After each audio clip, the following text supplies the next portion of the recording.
Walker Jenkins has been locked out of a roster spot on the 2026 Twins.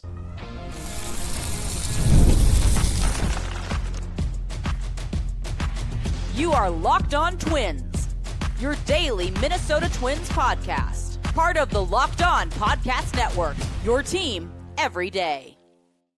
Welcome into Locked On Twins, part of the Locked On Podcast Network. I'm CJ Baumgartner, Twins writer for Zone Coverage, and want to remind you, today's episode is brought to you by Kalshi. For a limited time, download the Kalshi app and use code LOCKEDON to get $10 when you trade 10.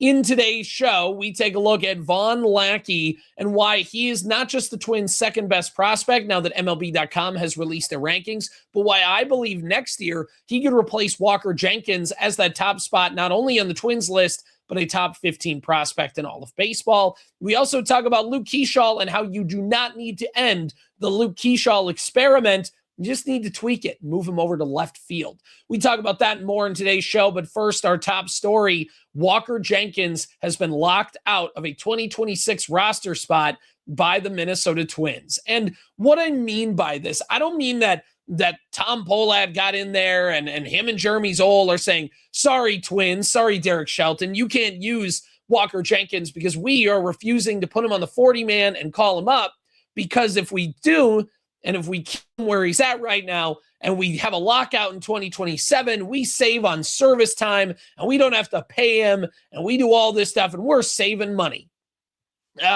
Look, the Twins have done some things that have been weird before and bad before, but I don't think that this is what's happening.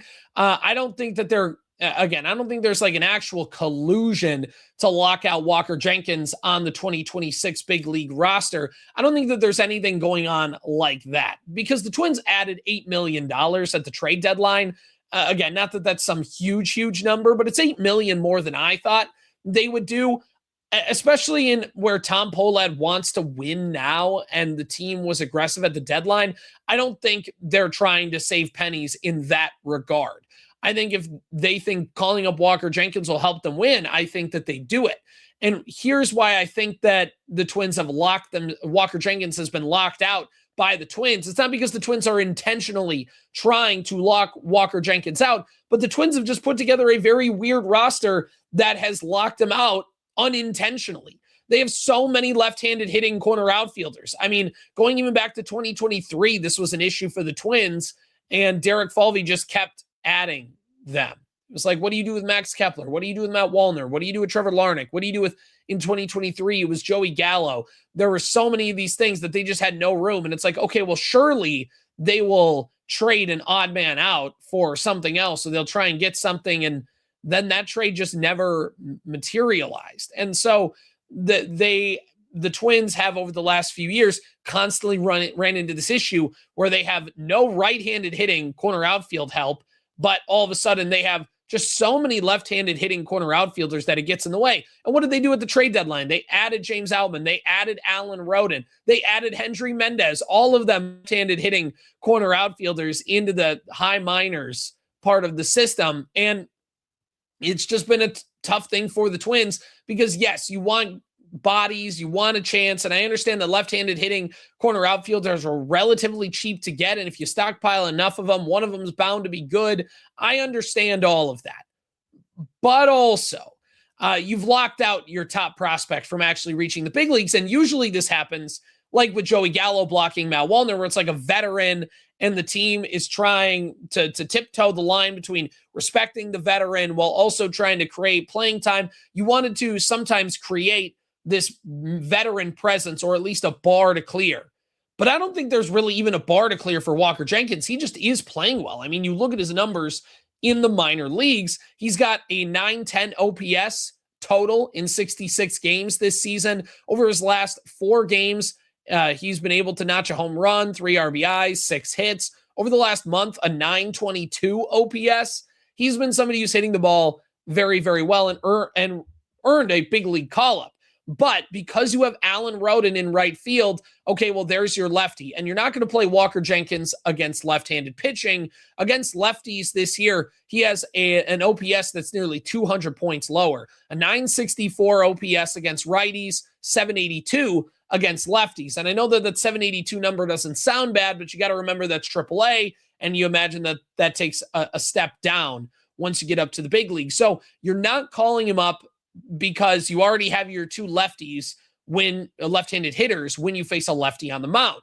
And look, maybe you call up Roden to take the spot of Jenkins. I wouldn't be opposed to that, but the Twins are wanting to give themselves an extended look at Alan Roden before they pull the plug on him and send him back down to the minors in favor of Walker Jenkins. And you're not going to call up Gabriel Gonzalez, by the way. He just hasn't been hitting well enough to earn a promotion. And so now you're in this weird spot where Austin Martin going on the IL and Alex Jackson gets re-added to the roster. But Derek Shelton said very bluntly he is not going to put him in the outfield. So I guess we're going to be seeing a lot of Ryan Kreidler taking over that Austin Martin role, which just isn't the most ideal because just Kreidler hasn't hit, but defensively he can play. That's fine, I guess. But back to the Walker Jenkins part of it all, I think that, again, they've just built this roster where it's very weird because not only do you have all of these left-handed hitting corner outfield options that are just getting in the way and intentionally blocking your top prospect and a 15th ranked prospect overall. This isn't like earlier in the year where it's like, can you call up Alan Roden, please? Roden wasn't really registering as like a top prospect. Walker Jenkins is not just a top 100 prospect, but top 15 prospect in all of baseball. This is a guy who deserves a call-up. This is a guy who has the talent to help provide a spark. Not that one guy can turn an entire lineup around, but certainly can raise the talent level, albeit one player at a time. But this is the thing. With Jenkins, you have to get him playing time, and there has to be a plan to get him consistent playing time. And with Roden and Larnach taking up spots as left-handed hitters in the outfield, where do you put Alan Roden? And you could say, oh, well, couldn't you move Larnach to DH those days? Well, you can't because Josh Bell is a switch hitter. And Josh Bell, despite all of his kind of up and down nature, leads the team in RBI, has been a valuable clubhouse presence, very respected by Derek Shelton. You're not moving that guy off of his role as well. And you couldn't even put Bell at first base, even if you wanted to, although I probably wouldn't defensively, because Royce is now at first base. And so you're just in this weird spot where you've kind of locked out any spot for movement. There is no flexibility in the DH. That is Josh Bell's role. There is no flexibility anymore at first base. That's Royce Lewis's role. And Vic Caratini has become the backup first baseman. There's no wiggle room in left field because the Twins have already stated that against righties, Trevor Larnach is the guy. Alan Roden has been kind of that platoon in right field. There is no spot for Walker Jenkins to come up and get consistent playing time. There is one spot, though, where I think that they could do it. And I think the spot would be letting Buxton play in center field most of the time, but giving him off days to rest his hip. Now, the Twins haven't been playing him every day in center field all the time. And I think if there's a way down the stretch run to protect Buxton, maybe, and make sure he's healthy and that when he's playing in games, he's 100%, because I don't want a 75% Byron Buxton out there. I need a 100% Byron Buxton down the stretch, even if that means playing less games. And so if you can have this, not platoon in the sense of it's lefty righty, but just this opportunity where, okay, against these certain situations, you have Byron Buxton in center field, but then, okay, every other day you kind of go one on, one off, and then Jenkins plays in center field and can at least do that and help Buxton stay rested. You could even DH from time to time, but again, you just run into these issues where you can't DH him because that's Josh Bell's spot. You can't even have him as the backup center fielder because that's been Luke Keaschall's job. And you're not really going to, and the only reason Keaschall wouldn't be playing in center is because he's platooning in the sense of against lefties, you have Buxton in center, you have Kreidler in left, and then you have Keaschall in right, where that's kind of your right-handed hitting lineup. And so again, the Twins roster, again, they've led the American League in runs in the first half of the year. And so I think they've locked themselves into some positions that they're just not moving players off of. But this offense has struggled over the last month. And there's just no room to even make an adjustment by adding your top prospect because you've locked everybody else in these weird spots. And that's just what really frustrates me about this Twins team. They should have traded Trevor Larnach at the deadline. Larnach has not been a great hitter since the trade deadline. And you needed to move him just to clear up a 40-man spot, to clear up a roster spot, and get themselves some wiggle room or at least a pathway for Walker Jenkins to get up to the big leagues. And they just don't have that. And so if you're the Twins, you're not going to call up your top prospect to play once a week.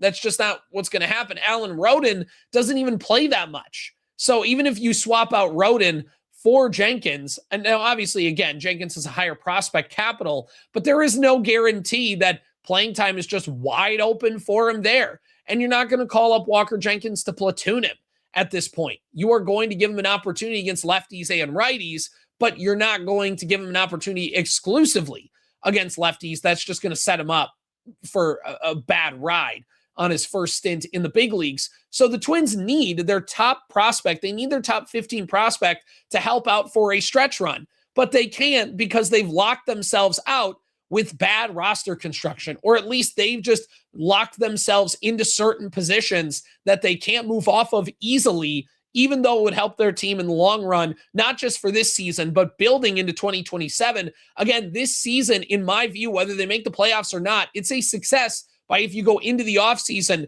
knowing Walker Jenkins, Kalen Culpepper, and company are ready to go. And the further we go down this line, the less and less likely it is that we are going to get that option, at least for your top prospect in Walker Jenkins.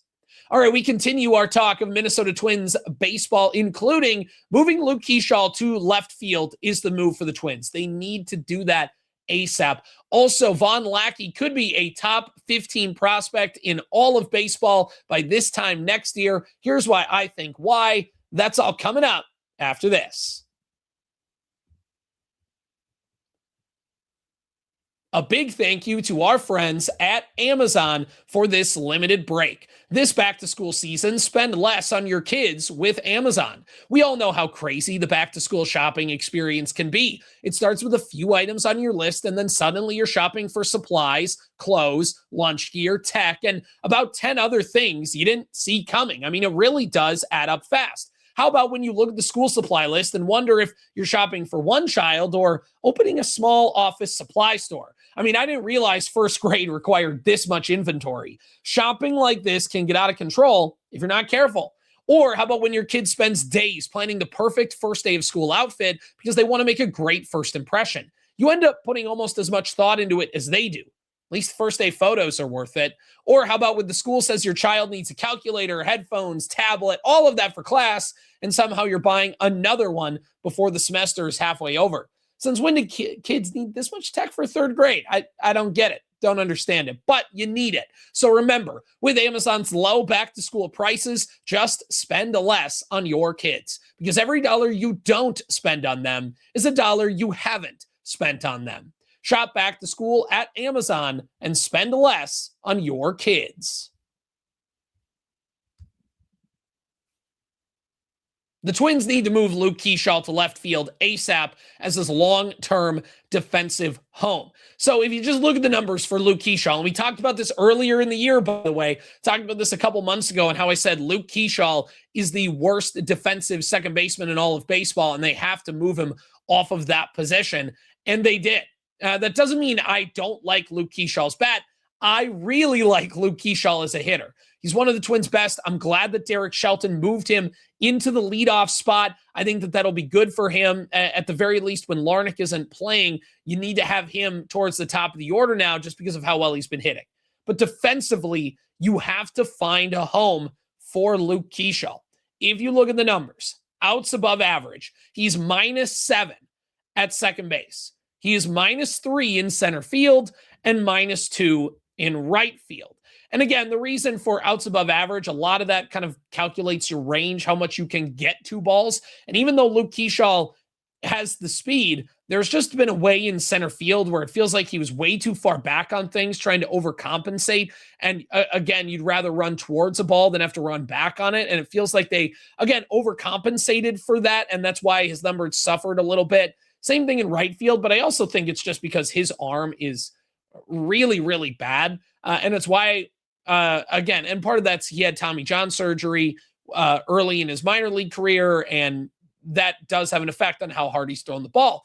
But that means I question why he's playing in right field, because he's actually a left fielder. And the easy solution is just to move Larnach to left field. Or right field, excuse me. Larnach has played in right field before. He has more experience playing against that limestone wall than Keaschall has. And you just see that there's a few times where Keaschall, whether it's a ball caroming off the foul line or kind of the bleachers, at Target Field where it sticks out. Sometimes it bangs off of that side wall. Sometimes it's just kind of off the limestone. The bounce haven't quite gotten to him yet. And part of that does come with time, and you'd have those issues on the left field side, but certainly a lot less. And the main reason why I think Keaschall needs to move to left field is just because of his arm.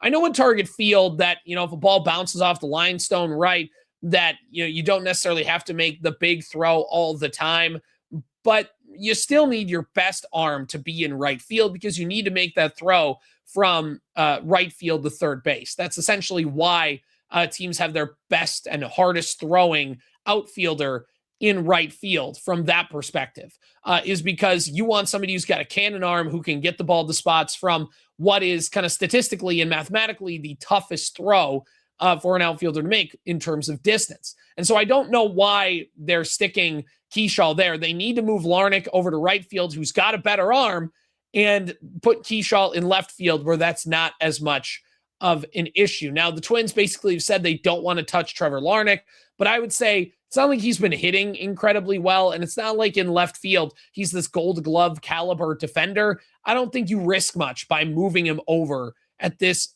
current juncture.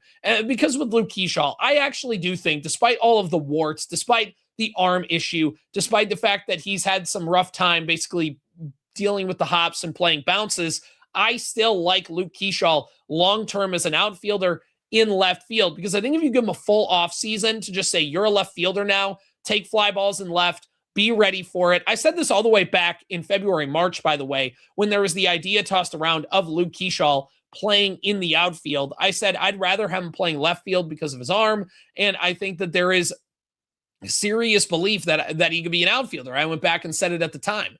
And so for Keaschall, if you give him a full offseason, let the speed now translate with a little bit of comfortability in the outfield, then that speed can play up. The arm is always going to be Keaschall's downfall as an outfielder. It's just going to be. I don't see that getting worlds better. I mean, it's literally bottom 1 percentile for arm strength. He has one of the weakest arms. And I don't mean that to like, ooh, he's got a noodle arm. I just mean that in the sense of like, it's just not strong enough for it to be big league caliber. So that's always going to be the downfall that he's likely not going to overcome, even if he improves it a little bit. But can he use his speed to his advantage, track down baseballs? Can he also just let his natural athleticism play up a little bit more, that he's comfortable? I think that's certainly in play for Luke Keaschall. And I also think that you need to give him one position in left field, tell him that's his, give him a whole offseason to get comfortable there. Because if Keaschall can't handle left field to the point where you feel like you've ran out of positions for him to go, left field is literally the last spot. I don't want to see Luke Keaschall in right field. There's just so many times, and you saw it again last night. I believe it was Matt Olson chugging out a double that shouldn't have been a double, or at least should have been a close throw by the outfielder. I mean, Keaschall's just not throwing anybody out, and that's been the issue. And I think with Austin Martin going on the IL, there is a big opportunity to put Keaschall in left field, especially in opportunities against left-handed pitchers when Larnach isn't going to play, and you can put Ryan Kreidler in right field. But I do think that if you're Keaschall, this is your last chance in left field to prove you can find a defensive home. Otherwise, you run into what I like to call the Luis Arraez issue, which is you are a great hitter, but because we can't find a home for you defensively, we got to figure something else out and we got to get rid of you. Now, again, I know people are up in arms over trading Arraez because he's won batting titles, and I love Luis Arraez. But the Twins did the right thing by getting Pablo Lopez. And by the way, Luis Arraez, awesome player. Would still love him on the Twins in a perfect world. But if it was Luis Arraez or Pablo Lopez, I mean, Pablo Lopez won the Twins playoff games, multiple. I think that's worth whatever the Twins had to give up for Arraez. But even though I like him. But with Keaschall, he runs into that issue where, remember, Arraez was at second base. Couldn't play second base. They moved him over to third base. Really couldn't play third base. They tried him in the corner outfield, and he had kind of a lot of the same issues, except he didn't have the speed that Keaschall had. And then they moved him at first base for a while. They moved him at DH. They just were bouncing him around. And long-term wise, and this is, again, what we talked about with the left-handed hitting corner outfielders, at some point you got to make room for other guys. And if you don't feel like a guy can be there long-term in a position, you got to make room. And where the Twins didn't do that with left-handed hitting corner outfielders, they did that with Arraez. They didn't trade Arraez because of his bat. It was like, oh, he didn't hit enough home runs, and that's why they traded Arraez. That's not why they traded Arraez. They traded Arraez more. If Arraez could have played second base at a competent level, then I get it. His defense has gotten better, to his credit. I'm not trying to dog on Arraez, but this was back in 2022. If he would have found himself a true positional home that he could have been okay at, he probably still is a Minnesota Twin. But the Twins didn't trade Arraez because of his bat. It was because there was no position that they could confidently stick him at. And if you're the Luke Keaschall, and if you're the Twins, you need to hope that he can stick in left field. Otherwise, you find the spot where you're a good hitter and we'll put you in the lineup every day. But defensively, you are costing us. And at a certain point, that's just going to rear its head, and you're going to need to come to terms with that. And this is why I think left field can mask the flaws the most of Luke Keaschall and put him in a position to where he doesn't really have to worry about defense and can continue being the hitter he's been since July 1, which is somebody who has a batting average of over 330 and a weighted runs created plus in the 170s. He's been a great player since July 1st, and he can continue being that great player if you lessen the burden on him defensively and allow him to continue excelling at the plate. But the Twins need to do that now. They have an opportunity with the Austin Martin injury. Move Luke Keaschall to left field and let him stay there as his long-term defensive home. All right, we are going to wrap up our discussion of Locked On Twins by talking about Vahn Lackey, the Twins' number 2 prospect, and why I think he'll not only be the Twins' top prospect next year, but replace Walker Jenkins as a top 15 prospect in all of baseball. That's coming up after this. Make baseball season more this year. And on Kalshi, America's #1 prediction market platform, you can trade on every single game. Let me give you just a quick example to show you what I mean. So as of recording of this podcast, the Minnesota Twins are trading at 46% to beat the Atlanta Braves in tonight's game, meaning a $100 trade pays out $213.34 if they win. Because on Kalshi, you're trading against peers in a live market, meaning there's no house. And as the probability changes, you can buy in and out of your position. Download the Kalshi app and use code LOCKEDON to get $10 when you trade $10. That's Kalshi. Kalshi. Trade on anything. 18 plus only. Restrictions and eligibility requirements apply. Event contract trading involves risk and may not be suitable for all investors. Kalshi products are not available in all jurisdictions. Prices, values, and available markets may differ from those mentioned. For more information, see Kalshi.com/regulatory. That's Kalshi. Trade on anything.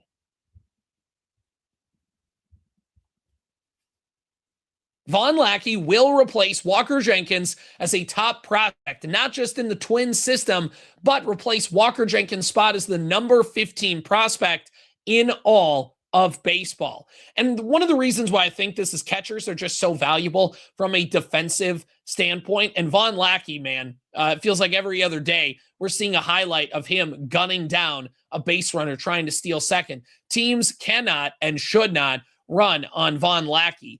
The thing is that you need the bat to catch up as well. So I trust that Vahn Lackey is going to stick at catcher. I trust that he, throughout the minor leagues, will be a good defensive catcher and that it will translate to the big leagues.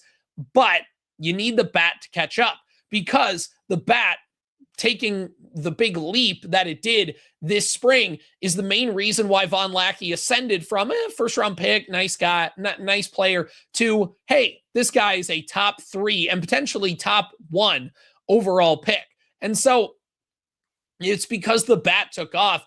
He has 0 home runs right now in just a small handful of professional games, 20 home runs in 61 games in college this spring. And again, the big power numbers, relatively new for him. So again, it may not fully stick at the rate we want it to, or maybe at the rate we saw last year at Georgia Tech, but it would still be a huge letdown because, again, the main reason why he rose to be a top 3 pick is because of his power taking a massive step up.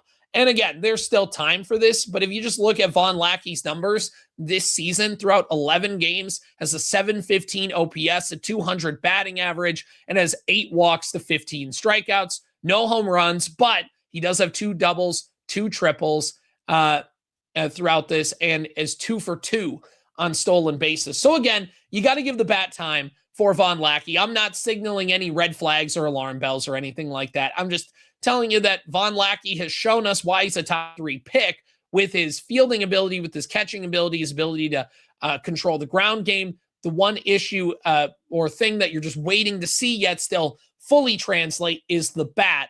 Again, right now, Vahn Lackey is at low A Fort Myers for the Mighty Muscles at the Twins spring training complex. But at the very least, can Vahn Lackey develop the contact hitting, even if the power might not fully translate to the pro level? But can we at least see the bat to ball skills, the things that Vahn Lackey was really touted for throughout the minor league, or throughout his college career, I beg your pardon, was the fact that he was a really good bat to ball guy, and then he developed the power, and that's where it's like, whoa, this guy could be a stud.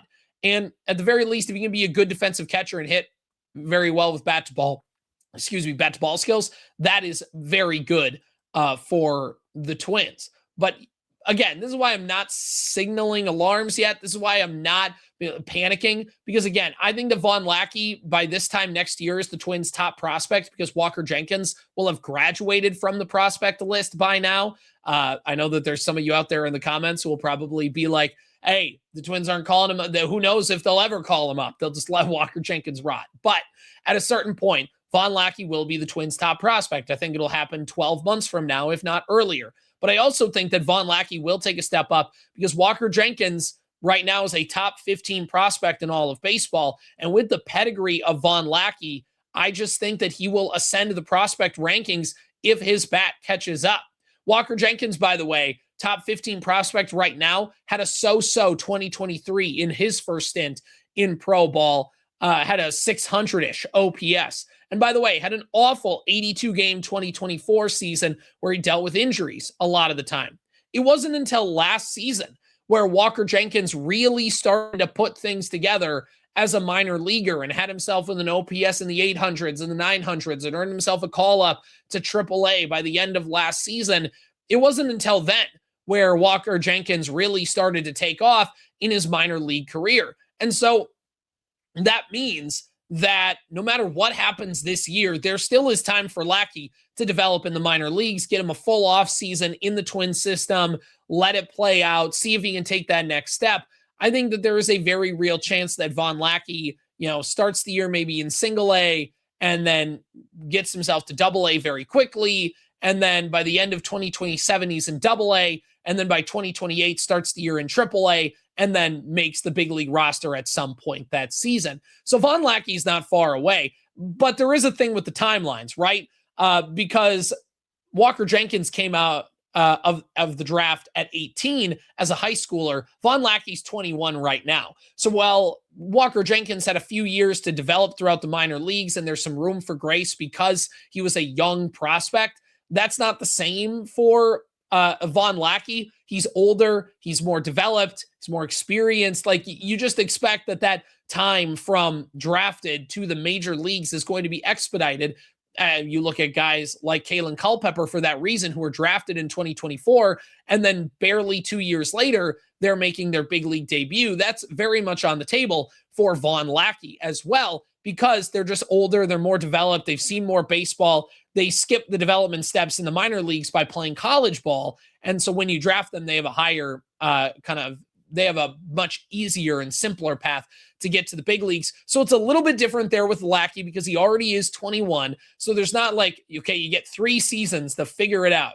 But you still might. I mean, that's very much on the table because he's such a top prospect. You are going to give benefit of the doubt and you are going to let this thing work out and let him develop through some things. But all of this is to say, Walker Jenkins became a top Twins prospect almost immediately, and then now has gotten to the point very soon where he is a top 15 prospect in all of baseball. And I think that Vahn Lackey is on that same path to where he will be the Twins' top prospect in short order. And I think right now, if you look at the top 100 prospect list, Vahn Lackey is 19th. This is not that hot of a take to think that he can move up 4 spots by this time next year. By the way, for context, Rock Chalosky is 11th on the global prospect list, according to MLB.com. Grady Emerson is 10th. So that 2026 top 3 draft class already in the top 20 on MLB.com's prospect ranking. And that's came out this week and kind of post-trade deadline, post-draft. Now they have a chance to kind of really reset things as all the farm systems can kind of hold steady until next season, basically. So that's why they wait until after the trade deadline to do that. And that's why Vahn Lackey officially coming in at number 2 is highly encouraging and top 19 in all of baseball, because it's just that there is this track for him. He doesn't even have to ascend and just crush the baseball, have a 1,000 OPS. If he just kind of steadily progresses, people are going to bank on his talent. He still will be considered a top prospect. And I think Vahn Lackey, in a year from now, Walker Jenkins needed a few of them. Injuries played a part in that. But Walker Jenkins needed a few of them to get to top 15 status in all of baseball. But Vahn Lackey is going to only need 12 months just because he's already more developed. He's on a faster track. He's going to get there. And I think Vahn Lackey will be a top 15 prospect by this time next year, where Walker Jenkins is right now. All right, that's going to wrap up our discussion for today's episode of Locked On Twins. Want to thank you for making Locked On your first listen every day. For your second listen, find the all-night Locked On MLB Game Night. Every game, every night until a World Series champion is crowned. You can get local analysis on a national scale. Find MLB Game Night on Locked On MLB on YouTube or wherever you listen to podcasts. You can find me on X at BombCJ30. You can also follow Locked On Twins on X as well. Give us a like here on this video. Subscribe on YouTube. Really does help out the channel. Drop your comments, whether you agree about Vahn Lackey, whether you think Luke Keaschall is the left fielder, or just your thoughts on Walker Jenkins. Drop them in the comments. I want to know what you think. I'm CJ Baumgartner, and I'll see you next time.